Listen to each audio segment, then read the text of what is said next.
Hello friend, welcome to the final installment of Zuzucorn's Terraria ammo guide. Today we'll be looking at the ever neglected darts and rockets. Why are they so neglected, you might ask? Well, that's because they're horrible. I'm just kidding. This video will cover the pros and cons of each dart and rocket, so you can make an informed decision on which you want to use. But don't forget that you can play however you want, so just use what you like and you enjoy. I'm Zuzucorn and I aim to entertain you, encourage you, and offer you a place to call home. So subscribe now and join the Zuzucorn family. Let's begin. Darts are a type of ammunition used for the blowpipe, blowgun, dart pistol, and dart rifle. The blowpipe is a weapon that you can find from wooden chests, and blowguns are an upgrade that you can buy from the witch doctor. I don't really see anyone using these, but the blowgun is pretty nice actually. It has pretty good damage pre-hard mode. Having either the blowpipe or blowgun in your inventory allows you to find seeds from grass, which I guess is the first ammo, or dart maybe.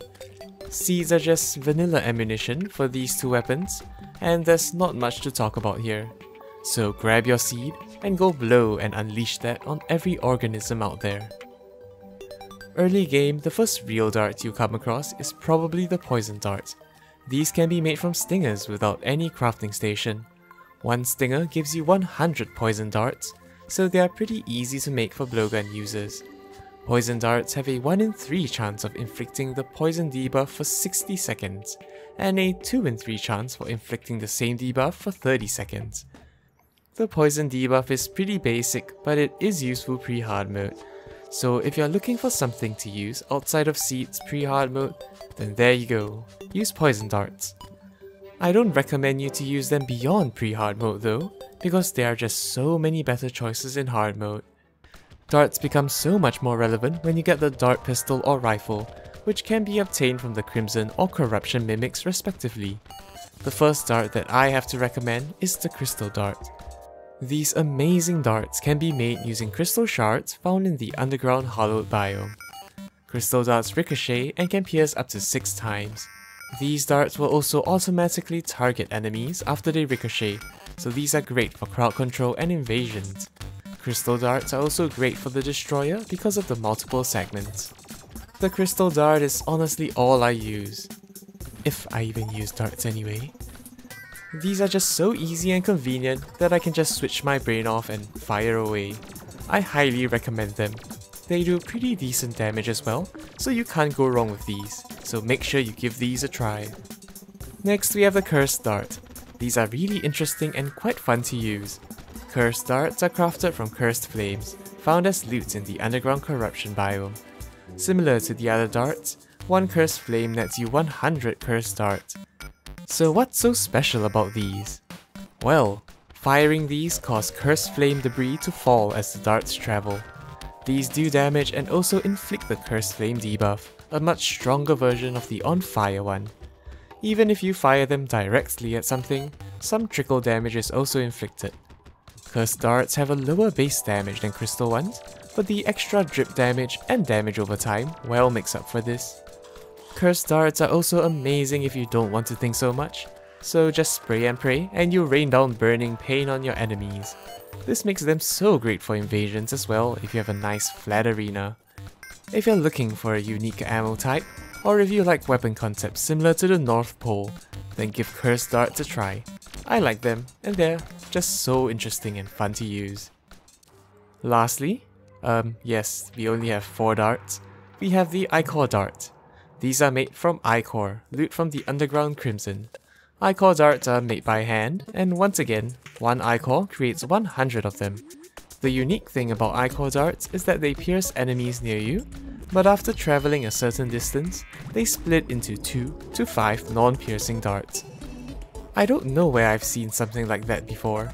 Probably in some game I've played like 10 years ago or something, but I do have some vague memories about learning the minimum distance where things split, then using that to deal lots of damage. Seriously though, I have no idea why I have this memory, so if you happen to know where you've seen this concept before, do let me know down in the comments. Anyway, the same principle applies here. If you want to deal tons and tons of damage, Once you get used to when the darts split, you can use it to your advantage to shower death upon innocent creatures. Most importantly, Ichor darts inflict the Ichor debuff, which reduces the defense of enemies. Ichor is one of the best debuffs in the game, and it helps a lot for the mechanical bosses, or if you're playing expert or master mode. So the verdict is, Ichor darts are amazing too. And just a quick tip, you can get both Ichor and Curse Flames regardless of whether you have Crimson or Corruption. Just place down a couple of graves near the Dryad till the Ectofog appears, then just buy Seeds of the Opposite World Evil from her. You can then go propagate that somewhere safe, and there you go. So as you can see, all three hard mode darts are unique and interesting. The way you use them differ from one another, and it makes gameplay so much more varied and fresh. If you feel like using Curse darts today, go ahead. Feel like using Ichor tomorrow? Why not? Want some Crystal darts? Sure. At the end of the day, just use whatever darts you like. I feel like it's my duty as a Terraria YouTuber to tell you to go and try out all these fun things the devs put into their little game, so go and have fun with darts. Rockets and rocket launchers, however, don't bother, they're bad. What's that? They're fun things the devs put into the game? Yeah, but they're rockets. Nobody likes rockets. So if you enjoyed the video, make sure to subscribe and... Okay fine, rockets aren't that bad. Rockets are a type of ammo only available in hard mode, since rocket launchers are hard mode exclusive too. Most people get their first launcher from Plantera, which is the grenade launcher. This one is a little more unique, but the point still stands. Most launchers are only available pretty late into the game. Even the actual rocket launcher is post Plantera and is obtained from the upgraded dungeon. But this video is about the ammo, so let us move on to rockets. Luckily for us, rockets come in very easy to understand categories. We have rockets 1, 2, 3 and 4. 1 and 3 don't destroy blocks, while 2 and 4 do. 1 and 2 have smaller explosions, while rockets 3 and 4 have larger explosions. And that's basically it for the classic rockets. So how do we get them? Rockets are mostly obtained by purchasing them from the Cyborg, who is a post-Plantera NPC. Rocket 1s are always available, 2s are only available during blood moons, 3s are available at night or during solar eclipses, and 4s are only available during solar eclipses. In all honesty, I don't see any reason to use Rocket 1s. Rocket 3s are available at night, so you can get them pretty easily. They deal more damage and have a bigger explosion radius, so I don't really see a point to the 1s. You also only use 2 and 4 if you want to blow up an area or destroy things. Or if you're griefing, but don't grief. Griefing is bad. But yes, don't grief, like seriously. So apart from Rocket 3s, I don't think there's a need to use the other basic ones most of the time. But apart from basic rockets though, we also have cluster rockets, which were introduced in Terraria 1.4. These rockets explode and create pieces of shrapnel which deal even more damage. Cluster rockets are one of the strongest rockets we have, and I'm pretty sure that of the 5 people who use rockets, maybe 3 of them use cluster rockets. These also have a really nice categorical division. Cluster 1 doesn't blow up things, and Cluster 2 does. And well, if you haven't noticed by now, odd number rockets won't destroy tiles, while even number 1s do. Cluster rockets are also purchased from the Cyborg, but only after you've beaten the Martian Madness event. 1 is available all the time, while 2s are only available during blood moons or solar eclipses. As a whole, I would say that cluster rockets are really nice for crowd control, because the shrapnel bits just help you cover more ground, so super accurate aiming becomes less of a concern. So give cluster rockets a try, I quite like them. Next we have the mini nukes, which are direct upgrades to the rockets 3 and 4. Mini nukes are made using shroomite bars and an auto hammer, and have higher damage and explosion radius compared to rockets 3 and 4. You will need 100 rockets and 1 shroomite bar to upgrade them, and the even and odd rule for destroying tiles still apply here. Rocket 3's upgrade to the Nuke 1s, and Rocket 4's upgrade to the Nukes 2. These are probably the strongest rockets in the game, in pure magnitude and explosion, but most people prefer cluster rockets just for convenience and ease of use. But the choice ultimately lies with you. For completeness, I'll also cover the 4 types of liquid-related rockets too. We first have the dry rocket, which can be purchased from the Cyborg. Dry rockets remove liquid tiles, so if you're looking to clear out some lava, honey or water from somewhere, dry rockets are really convenient.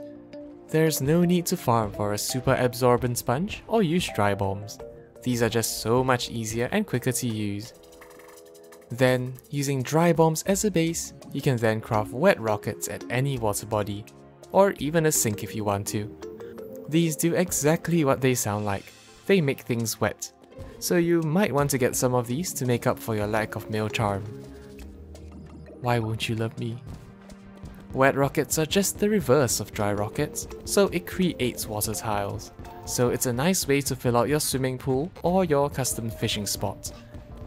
No need to do your water duplication, and there's no need to get an endless water bucket. Just blast away with wet rockets. Do you need honey instead? Then use honey rockets, made with dry rockets while standing near honey. Want lava?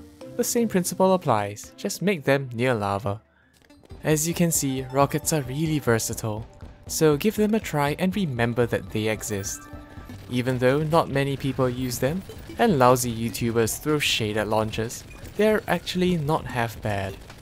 If you ever need to destroy a world, well, you know how to do it. If you enjoyed the video, make sure to subscribe and hit the bell icon too, for more Terraria guides and other stuff. Follow me on Twitter or Instagram for more IRL stuff, and join the Discord server if you just want to say hi. This has been Zuzucorn. Have a nice day, and have a great week ahead. Bye bye.